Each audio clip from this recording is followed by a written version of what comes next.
Okay, so hi everyone. Welcome to Fighting the Blank Paper Monster, prototyping the Mad Hat Games way. I'm Ivan Zorkić. I'm obviously from Mad Hat Games, and this is a story about slaying dragons. I'm the executive producer, art director of Mad Hat Games. I do a lot of stuff, and this lecture is basically about new beginnings. I titled it Art Prototyping, but that doesn't really mean anything. No, just a title. But it's basically about starting new things on a blank piece of paper from a void. Okay? So now this, first a disclaimer, this is not anything new to you guys. You probably know all of this. Leave it up to me to come up with a lecture that doesn't teach anyone anything new. But it's cool, it's good to reiterate on certain things. And there's another reason, this is just my personal opinion, but I think we don't come on places like this to learn anything new. We actually come here to see that everyone else has the same problems we do, so when we get back home, we feel a bit better. So I'm going to talk about problems that we have, challenges. And the challenges is basically our coming up with new things. But first, here's a filler of time. This is a nice way to fill up the space of this lecture. It's something about Mad Hat Games. Now, Mad Hat Games was created by 5 friends. 5 guys wanted to make games. We were doing game stuff for a while. We were doing outsourcing, and we got fed up with it. It's not that it's bad, but we just wanted to make our own games. So we formed Mad Hat Games. And we were going to do our own games, but obviously we needed money. We had some saved up, but we needed a way to make these games profitable. So we heard about this company called Big Fish Games. It's based in United States. And they're the largest publisher of casual games. And they're known for hidden object puzzle adventure games. Now, I don't know if you heard of these HOPAs, as they're called. They were new to me when we first learned of them. I had no idea what HOPAs were. We'll quickly learn that, they're adventure games, but more casual. And they have these what they call hidden object scenes. These are scenes where you have a lot of items on the screen and you have to find certain items. I'm sure you've seen some of the games with this element. And they're like adventures. They have stories. So we said, sure, this is something we can do. We all grow up playing adventure games from LucasArts, for example, the classics, Monkey Island, Day of the Tentacle, Full Throttle. We love those games, and we're yeah, we're gonna make an adventure game. We're just throwing a few hidden object scenes in that, and it's gonna be a hit because we obviously we took a look on some other hidden object games that were out at the time, and we thought they were boring, they're super realistic and kind of boring to us. So we had this just great idea, we were gonna make a ton of money by making a casual version of Monkey Island, in a way. And so we came up with a game called Music Quest, and it was kind of inspired by the LucasArts classics. It had a nice stylization. The previous lecturer talked about cartoony style, and that was art. We love cartoony style. We like the stylization. We like those games. So we thought this is gonna be amazing. We're gonna make this game, and we just throw in a few hidden object scenes, and this audience never saw anything like this, and they're gonna go crazy.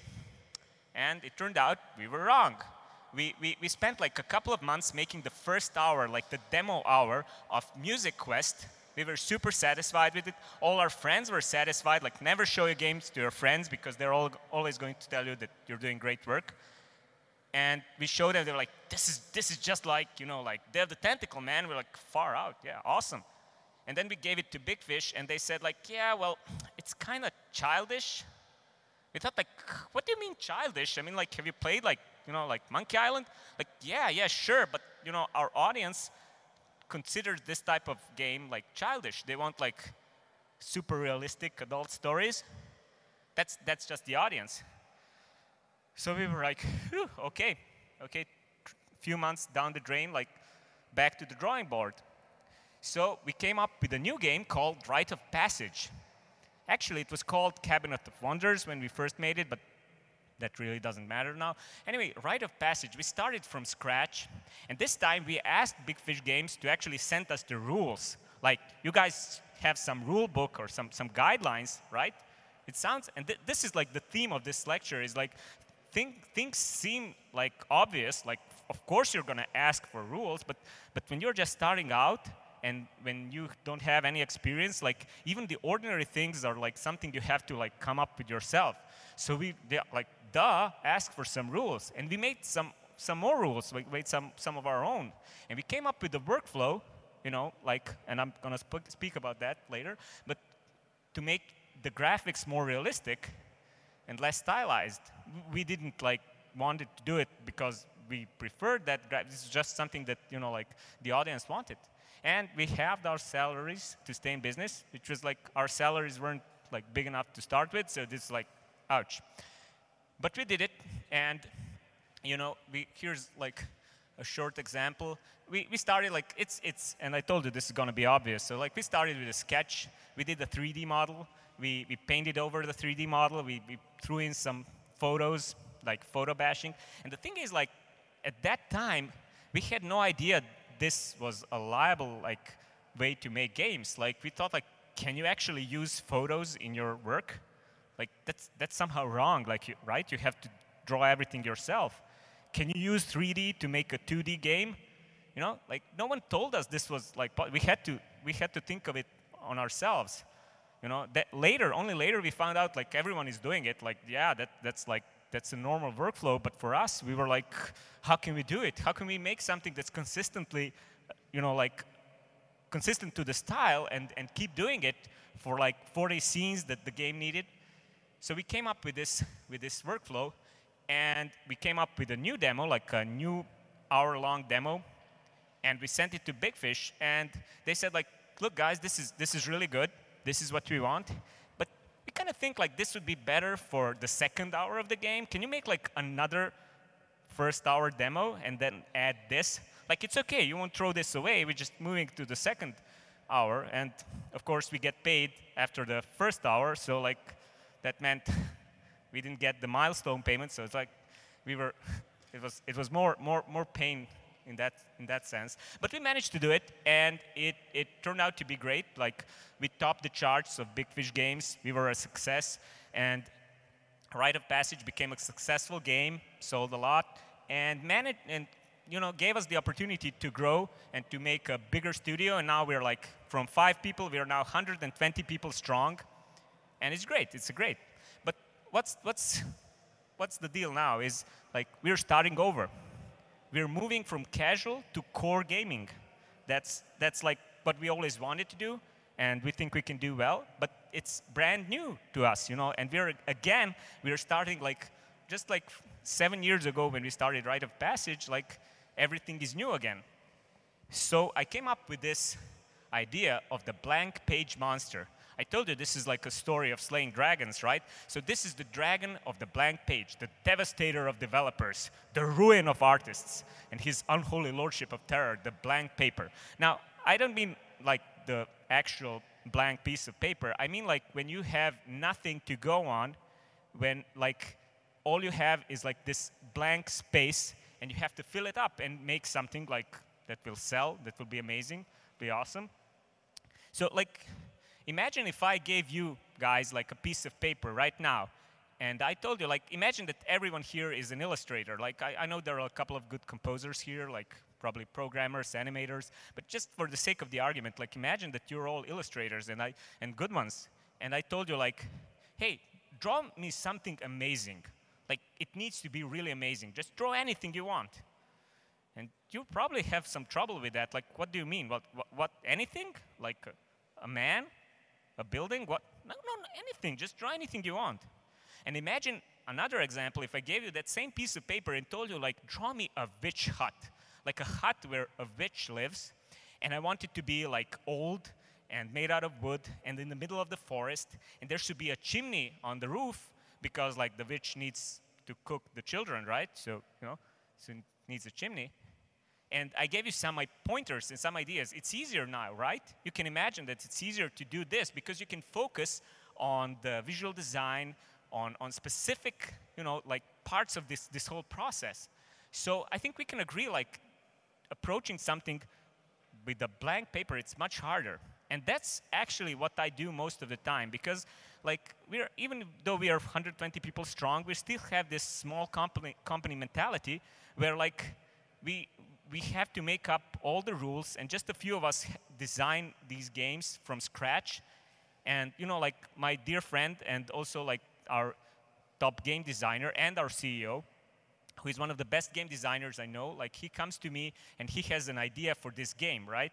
And he comes and he says, look, I have this great mechanic, and it's awesome. Can we make it into a good game? And I kind of have the idea, like I want it to be artistic, like artistic style or something. Can you do it? And I say, sure, just give me 2 days. I'll get back to you. So I get to my desk, I sit on my desk, I turn on my MacBook, I pull out my Wacom, and I start to panic because I have no idea what to do. Like that's the blank page. Like most of the people that like do this kind of stuff, they join an established studio, and they have some ground rules, they have some expectations, they have like some directions. Sometimes they get instructions on how to do something. But what if you're the one who is making all these rules and making all these instructions, and at the same time you're the one that has to follow up on them? Like I'm my own art director, and I'm the artist that has to listen to the art director, but the problem is I'm the same person. So like I have the freedom to do whatever I want, and with this type of freedom comes like, that's a nightmare. Because when you have like a freedom to do anything, you really, it's impossible to decide. So that's the blank page monster. That's like the demon that haunts me. Like you can do everything you want, and you have no clue what you want to do. So I came up with a way to defeat the monster, and this is actually what this lecture is all about. It's a guide how to slay the monster. Okay. So I have a couple of like guidelines, and first one is like grab a sword. I had this illustration of a guy with a sword I did, and it could very well be a shield or an axe, whatever, but since it was already there, I kind of said like grab a sword. Like rules are your sword, but really you can say like rules are your shield, rules are your armor. Now limit your choices by making up rules. And as I said, if you're already like a part of the big established like workflow, you already have some rules, you already know what to do, and that's fine. That's great. But this is like instruction when you're faced with no rules at all. You have to come up with your own. So to illustrate this, I'm actually going to show you an example that's not from gaming. This is Zaha Hadid, a great architect. Sadly, she passed away recently, but this is Aura. This is her installation that she did for the Venice Biennale in 2008. Now, this is done in Palladius Villa. I'm going to pronounce this wrong. Foscari La Malcontenta. Okay? Now, by the way, I graduated architecture. Like, I've got a master's in architecture, so I find a lot of inspiration in architecture, and this is a nice example. Like, if you know architecture, you know, like Palladio was all about proportions and rules and like firm lines and stuff like that. And so Zaha wanted to contrast that, to like celebrate this by doing something opposite, because this was done for in honor of 500 years of his birth.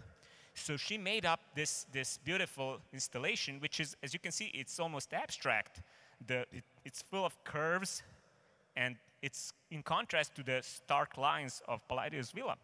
So you would think like, and I thought at the time, she just came up with the random lines, right? She just came with this random shape, and it looks great. But then I read like, what she did is she actually like measured the harmonics of the room. And then she translated these harmonics into like algorithms. I don't know, like she did this whole mathematical thing where she came up with curves, like on a graph, and then she translated these curves into this form. And the first time I heard of this, I was like, this is bullshit. Like, what? This is like some, new age kind of stuff. She did what?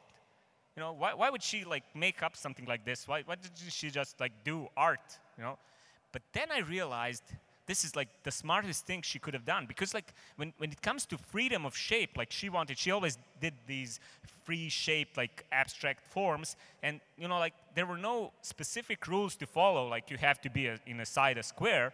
Like she had to come up with some of her rules. Now when you're like, as the audience, when you see this, you obviously don't see mathematical graphs in this. You would probably never even realize it's done by, you know, measuring acoustics and harmonics and whatever. But you know, what you do see is consistency. Like you can almost see that she had a plan. She had an idea how to do it. And if you come with anything from this, like it's that consistency is one of the most important things you can have in any like artwork, in any game, in anything. Like you can do whatever you want, but you have to be consistent. And the audience sees that. The players see that. You can do a stylized game, you can do a chaotic game, you can do a super realistic game. If you're consistent with your original idea, you know, you're going to get a quality product. So how to be consistent? You make up rules. Imagine like making a game about the harsh reality of life, you know, like say a puzzle game, but it's about the harsh reality of life. And you have to come up with an art style for it. If you can do anything you want. Like you can do like cartoony, you can do realistic, you can do stylized, whatever. But you have to come up with it. So what do? So you come up with your own rule. Like you say, you know, harsh reality of life, I see that as hard lines and hard angles. So I'm going to do it angular. I'm going to make everything angular. And you make this game, you know, in an angular style. And you know, like, no one will know that this is the reason why you chose this style, but you're consistent with your set of rules, and the style looks solid, like it works. So that's the first rule. Make up your own rules if you don't have any. The second rule is kill the space. Now, to be honest, this was fill the space, but I think kill the space seems so much cooler, you know, like kill the space. Anyway, it's like fill up the white space. Now, that means like be as fast as possible when it comes to getting up with some ideas. Now, you may have heard the term, like, I know it when I'll see it. And that's like half of game development for you. Like, you have these ideas, but you only know if they work when you see them, like, realized. So that's why we do sketch mock-ups, you know? Like, that's why we try to get in the paper as soon as possible, like, have some product, have some result, so we can see if it works. But what I didn't know when we were starting out at the time that you can cheat. You can use stuff from Pinterest. Like Pinterest is your greatest ally in game development, period. Or DeviantArt, or ArtStation, or Behance. You can use like photos and 3D stuff just to get started. Like I've heard that Fang Zhu, if you know the concept artist, he used to like take a few photos and bash them together and makes a mess out of them, but you know, like see shapes in this mess of photos and then start drawing upon these shapes, just anything just to get away from the blank page. So this is one example. Like we were going to do a platform game, and we didn't know like at the time like what we want. For certain reasons we like, yeah, we're going to do a platform game. We have the technology, and there are some, you know, financial reasons why we want to do the platformer. But we never like made a platformer. What does that mean? You know, what do you do with like? Is it like Super Mario, or is it like, I don't know, any of the games like Sonic? So we were thinking about it, and I came up with this idea like maybe we do a platform game where you fight bosses. Like you only fight bosses. It's kind of like Shadow of Colossus, if you know this game, or maybe even like Dark Souls. Like the main challenge is just fighting these huge, enormous bosses. So like I came up with like super fast sketch just for myself, as you can see in the top angle. Like just like a lousy quick sketch. I say like, okay, I can imagine this working, but I also wanted to see like what would be the art style, you know, how would the finished product look. So I made this on the bottom right corner, and this was done in 10 minutes. Like this illustration was done in 10 minutes. So how did I do it in 10 minutes? can't draw that fast. Like, I can draw it, I can do something like this, but not in 10 minutes. Like, it take me a couple of hours, maybe more. So how I did it? I stole it, okay? So what I did, and I hope I don't get sued now, but you know, at least I'm admitting it. Like, I opened up Pinterest, I opened up ArtStation, I find a couple of things that I liked, and I just put them in Photoshop, I cut them out, I added some rim lights, I changed a few things to fit the style, but like none of this is mine. Like, I think I did the rocks or something, but you know, I just mashed it up together to see if it would work. Now, obviously, I wouldn't send this to the 3D modelers and say, do this, because like that would be actually stealing. This is just for my, like personal test. This is for me and for a group of my close friends and colleagues, so we can see like this is how it would look. And like it may seem funny to you, but it took a while before I got to a point where I said like, yeah, I can just take other people's work and like change it a bit to see if the concept works. And no one really talks about this. I think a lot of people do this actually, but like we all like to show our best work, and we certainly don't show like, oh, this I stole this from a guy who is like better than me or whatever. But this is a real time saver. And the reason why like I wanted to save time was not because like I'm lazy, I don't want to spend much time with it. It's because actually like if you spend little time on any product, it's easy to throw away this product. Like if I spent like 4 hours in this and we decided this is not the way to go, it's kind of like be hard for me to change it or to throw it away. But if this is like 10 minutes and it's not even mine, like fuck it, like throw it in the trash. And that's what we did. We decided that for certain reasons this is not the way we want to go. And I had no problems with it because like I didn't invest too much time. But it was adequate enough so that I actually knew like this works or this doesn't work, So this brings me to another rule, and this is murder your own children. Yeah, and this obviously is not, all of the illustrations so far were mine, but this is Goya, obviously. This is Kronos eating his children. And, like, why such a gruesome title? Well, you have to be prepared to kill a lot of your children. And don't mourn for your children. What does that mean? That means, like, you have to be prepared to destroy a lot of things that you do so you can, like, reiterate and start over. We threw away, like, 3 months of our work with MusicQuest, and it's just sitting on our hard drive. We will never get to show it to anyone, and it's like wasted time. But you have to be prepared to do that, and you have to fight this by making a lot of kids. Like make a lot of stuff, and never be afraid to face the blank paper dragon again, because like you start over, you have to come up with new rules, with new ideas. We like changed games midway completely, like 180-degree change in direction. But you have to be prepared for that. And if you face that dragon like so many times, it becomes less scary, right? So that's the whole idea. Like, don't mourn your children. Like, make a lot of kids and be prepared to kill them, like a lot. And just to show you that I'm not making this stuff, I'm going to show you a couple of things that children I have murdered. These are all like illustrations I did, and I'm going to show you some more that like ended up in the trash can. Well, not really. They ended up on my hard drive, and I get to show them like on these occasions. But this is like, this is all been, at one time it was an idea that we wanted to use for a certain game, and we decided like, no, these are characters, like, and I know each one of them. I had a story for each one of them. I had an idea behind each one of them, and they're all dead now.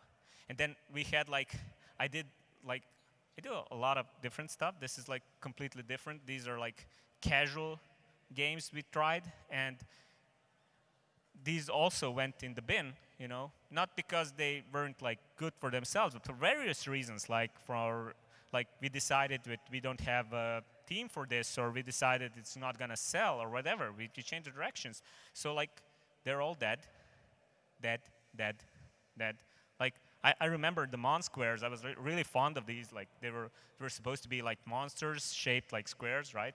Duh, Mon squares. And I like them. I had this whole story, like this guy on top, that's just like your main character, and that's his girlfriend, and that's his pet spider, and like I invested time in this, and that brings me back to the whole idea. Like, these days, I don't invest even this much time into work because like I know that they're gonna die sooner or later. Like, first few attempts, that's like dead on arrival, But even though I did spend some time in this, like I have no problems with like murdering these children that I made.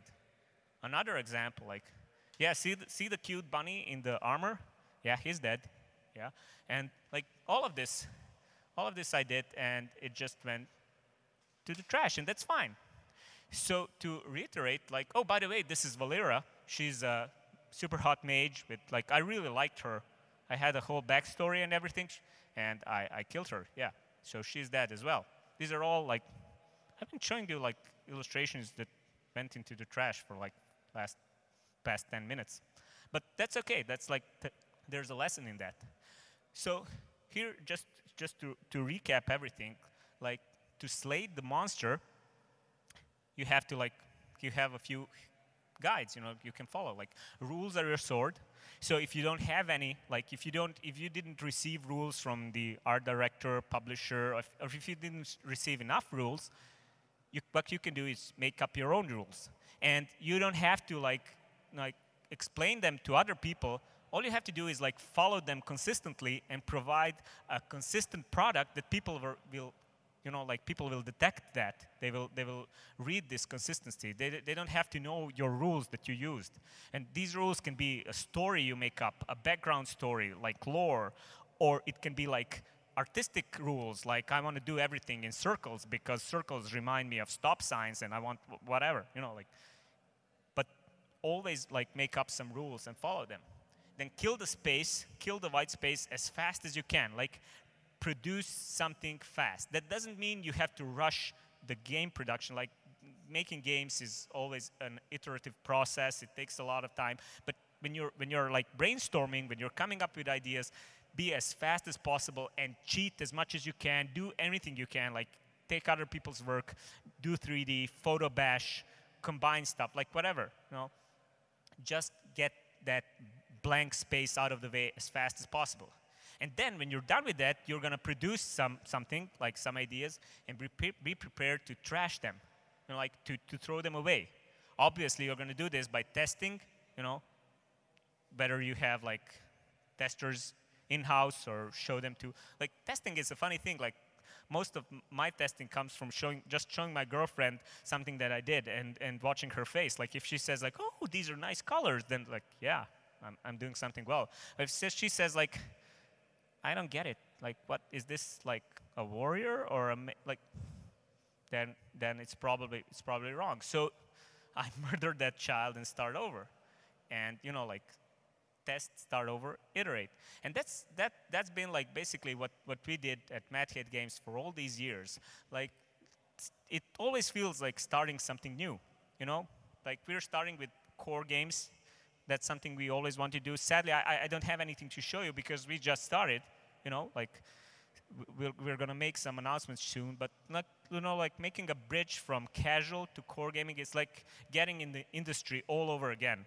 It's not just that the games are different, the publishers are different, the rules are different, the people, like we just came back from E3, and we were talking to a lot of people there who were like super serious AAA publisher and developers, and they're like, these guys are aliens.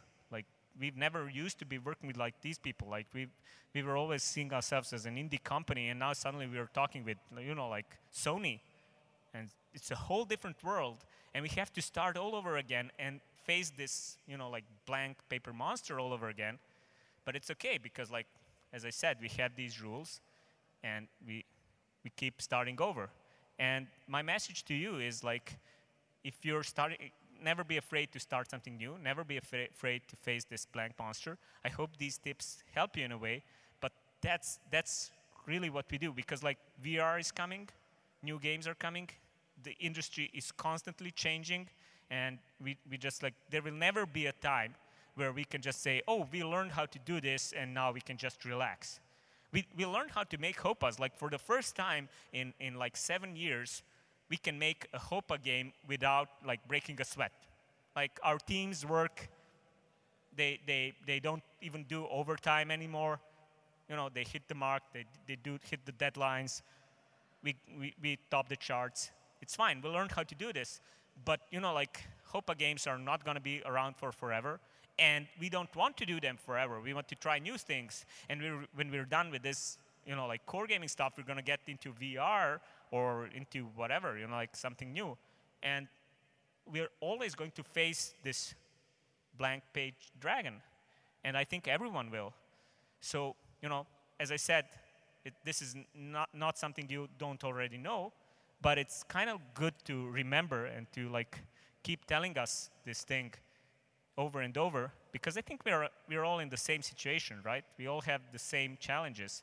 And it's good to know that someone out there is having these same problems and facing the same demons and finding, hopefully, a good and efficient way to kill them. So this is it. Like, it's been short, but I hope it's been sweet. If you have like any questions, I also invite you to visit our website, madheadgames.com. Find us on YouTube. And not you, no. Not him. Why? No. I'm kidding, I'm kidding. Oh, thank you, yeah.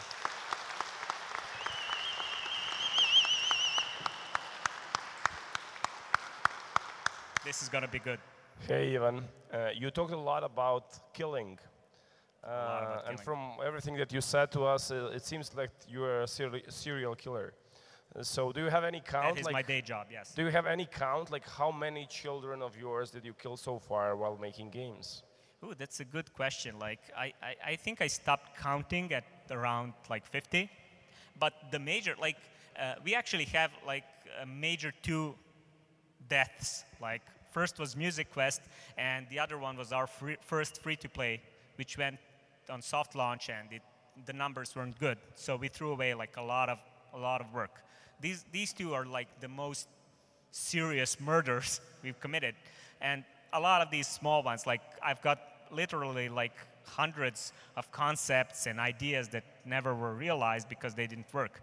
But like 2 major ones and hundreds of small ones. Yeah. I hope that answers. Anyone else? Any other question? Okay. Oh, thanks. Still about the killing.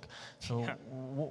when do you kill your ideas? What's the main criteria or the reasons? Do you don't like it? There's the characters don't fit, or the story, or the game mechanics? Why do you kill them so often? Oh yeah, great question. Yeah, and it's funny how this whole lecture was about slaying dragons, and it ended up like murdering your own ideas. But yeah, there are numerous reasons, and I'm gonna give you a few. Like often we just aren't satisfied. We just don't think it will work. Sometimes it's like technically hard to do, but most of the times, like when you're doing new stuff, you have a goal. You set up like a goal, like you want to achieve this or that. We want to make people feel good, or we want to scare them, or we want to like have good retention in a free-to-play game. These are all abstract goals. Like this is hard. If there was a formula how to have good retention in a free-to-play game, like everyone would be super rich and stuff like that. That's really hard. And the emotions are hard. Like imagine like trying to make a game and make someone cry or make someone happy. These are like hard abstract things. And like we have ideas, sure. Like you form an idea in your head and like say, yeah, I'm gonna put like a child who lost her parents and people will be sad. But then you do it and it turns out kind of funny, you know, like for some reason that, you know, and that's not the result you were hoping for. And that's what I said, like I'll know it when I see it. You have to try things so that you know like if they work. That's the main reason, like creative reasons. But oftentimes there are like other reasons, like we find out that it would just take too much time, like to do something. Like we make a character and it's hard to animate. There's also one other reason, like often there is like, and this is a good reason, and it may help someone. Like there is a difference with making a concept, like when you give it to like some of our top people work on it, and then you have to put it in production pipeline. You have to like make like 100 of it, like for animation, or you know, like you just don't have the time to, like all this stuff I did, like I do usually like one or few illustrations, and then I send it along like down the pipeline. I give it to my artists and to animators stuff, and then it turns out like, yeah, it didn't turn out the way I wanted. So like I try to adapt it, so I know the people I'm working with, so I know what they can do. They're all great artists, but some of them are better with like stylized, others are better with like me. I don't have a style. It's like 10 people doing average things, but like I know like this guy is gonna do well in this style, and then I give it to him, and it doesn't turn out the way I wanted. So I realized like, oh yeah, I kind of should tweak the concept and like try over. So I hope that like answers the question. Yeah. Hello. Hello. I love the presentation, by the way. Thank you. I still have a question about killing your children and stuff. Oh, no problem. Yeah. Sometimes we can talk about killing all day. Awesome. Because sometimes when I draw, I do the same, but in a year, I come back to the concept and try to make it better with the stuff I learned. So do you do that as well? And if you do you try to push the ideas on, forward? And do you try to do it, for example, for your own expenses, if you like the characters as much? That's all. Okay, there are like two parts to that question. First of all, do I do it? No, but it's a good thing to do. Okay, the reason I don't do it is just like my personal and it's a mistake, because like I get like when I fail at something, I just have a problem returning to it for some reason. I don't know. It's like oh, it's dead. No reason to return. But I know a lot of artists that revisit their work, and it's a great way to grow and learn. So like I wish I could say, yeah, I do that, but I don't. But you should do that, and if you do that, that's great, because that's the best way to like progress. Especially if you compare what you did before and what you do now. And that's just a great way, because we constantly keep learning, right? Like if you're an artist or you're never satisfied, you're never good, in your own eyes. And so it's a good way to revisit. And the second part was I kind of forgot, like, what was it? Do I revisit? And man, there was like, I want to.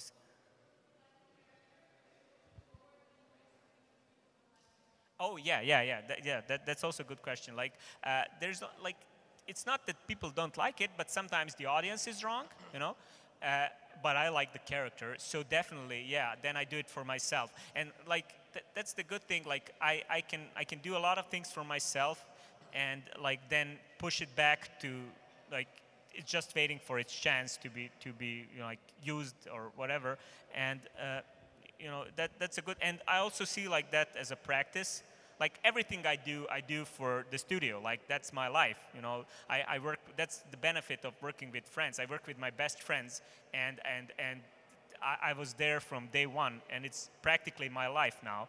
And so everything I do is for Mad Cat Games. But some of these things are done in back home, and only I get to see it. And I think, yeah, well, maybe this becomes a game one day, but definitely I try to, like, if I really like a character, I'm going to finish it. If I really like something, I'm going to finish it just for my sake and hope that it gets used one day, but it doesn't have to. I'm happy with it, So, no problem. We have still some time, so if you have any other question. Nope. Okay. Okay, so thank you very much. Thank you for the talk.